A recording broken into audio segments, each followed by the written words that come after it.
On a chacun nos petits plaisirs. Celui-là, ça tombe bien, il coûte pas cher, il rapporte.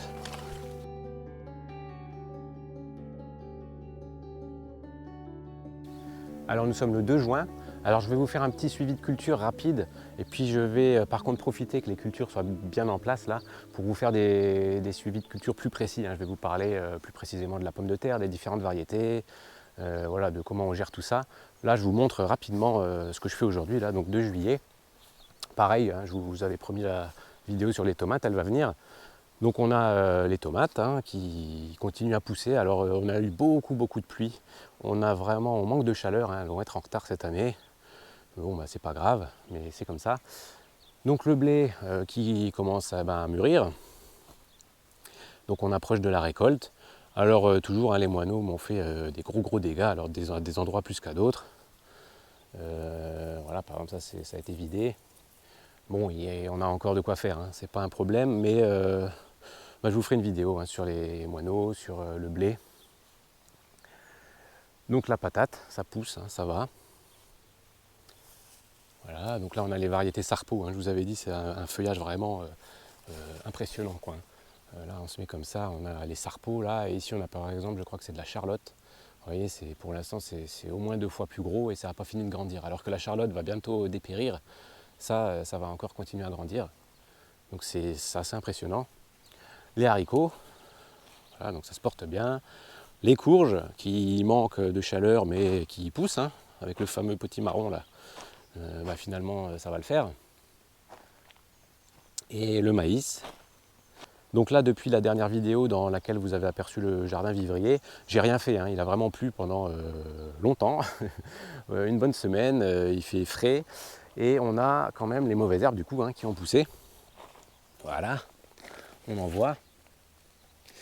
Donc je ne vais pas les laisser en fait, encore une fois, je veux des cultures propres pour faciliter la suite, la récolte, le travail derrière. Donc comme on voit, il y a encore de la lumière qui passe.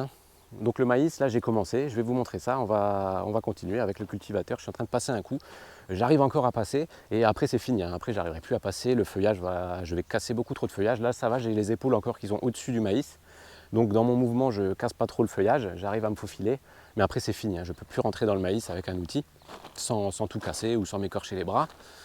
Donc les haricots, pareil, vous voyez. Ce que je vais faire, donc je ne peux plus passer dans les haricots, là c'est terminé, ça s'est refermé, ils se sont accrochés entre eux en fait. Par contre, voilà, je vais mettre un petit coup d'outil là sur le premier mètre à chaque fois, vous voyez, parce que sinon ça va se salir, puis ça ne va pas être agréable à la récolte. Donc voilà, je vais garder juste les pourtours du champ propres en fait, là 1 mètre, 1 mètre 50.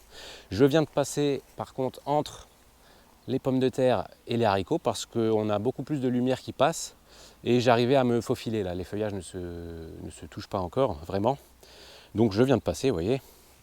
Donc toujours une jolie terre. Ça évitera aux mauvaises herbes d'arriver. Pareil, là je viens de passer à l'entrée des patates, mais je ne peux plus rentrer dans les patates avec un outil. Je peux encore m'amuser là à aller chercher les quelques doryphores. Mais là avec un outil c'est foutu, je ne peux plus y aller, je vais casser tous les feuillages. Donc j'ai fait l'entrée des champs et j'ai réussi à passer quand même entre les désirés et le blé. Pareil, parce qu'on a beaucoup de lumière qui passe. Le blé, lui, en plus, il va être moins occultant. Là, plus il va mûrir, moins il va être occultant. Donc, on pourrait avoir vraiment un gros salissement entre les deux cultures. Et c'est tout. C'est tout ce que j'ai réalisé là depuis la dernière vidéo sur le jardin vivrier. Et donc, là, je vais vous montrer le maïs. Alors, moi, j'aime bien ça, travailler dans le maïs, parce qu'une belle culture comme ça au jardin, moi, j'ai l'impression d'être en Amérique centrale, quoi. Ou en Amérique du Sud, quand je me retrouve au milieu de mon champ, je pars en vacances, quoi. Vous allez voir ça. Voilà, donc je suis là. Et vous voyez, je peux encore passer au-dessus du maïs. Donc j'en profite. Et puis après, c'est fini. Donc toujours le dos droit, un long manche, un outil bien emmanché. Et puis on travaille facile, c'est facile. Voilà, et puis j'en profite toujours pour arracher 2-3 mauvaises herbes. Hop. Donc cette année, on a de la chance sur la pluie, donc ça c'est très bien pour le potager. Par contre, on a un réel manque de chaleur, on n'a pas encore vu l'été arriver ici. Donc on est le 2 juillet, on a plutôt l'impression que c'est le printemps, un printemps très doux. Mais bon, on va pas se plaindre, hein, mais on va peut-être manquer un peu de maturité sur certaines cultures. On verra à suivre. Hein. L'été n'est pas fini. Ne nous plaignons pas encore. On a toute l'année pour ça.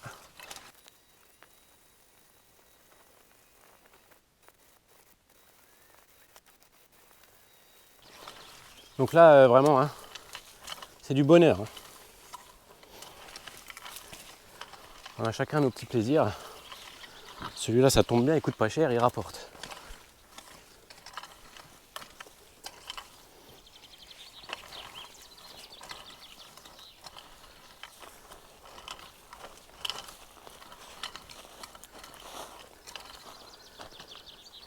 Et vous savez quoi, je vais vous emmener en vacances avec moi.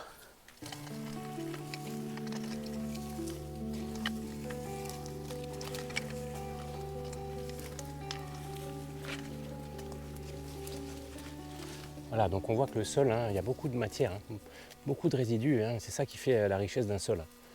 On a, si vous connaissez, Joseph Pousset qui vous parlerait de produits transitoires. Hein. Donc voilà, il n'y a pas de problème, hein, le travail du sol quand il est nourri, quand on a des choses, eh ben, il est protégé et il fonctionne bien.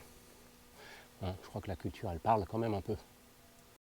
Alors là, vous voyez, hein, je vous parlais des difficultés que j'ai eues au semis et donc du nombre de pieds de maïs hein, qui n'ont pas levé à cause de mes grosses mottes qui les avaient étouffés. Ben voilà, quand je vous dis que j'aime pas dans des lignes avoir des trous, ben vous comprenez là que le travail va être le même qu'il y ait du maïs ou pas. Et je dirais même que le travail est supérieur puisque je suis obligé de passer là sur la ligne pour m'assurer de ne pas avoir un salissement.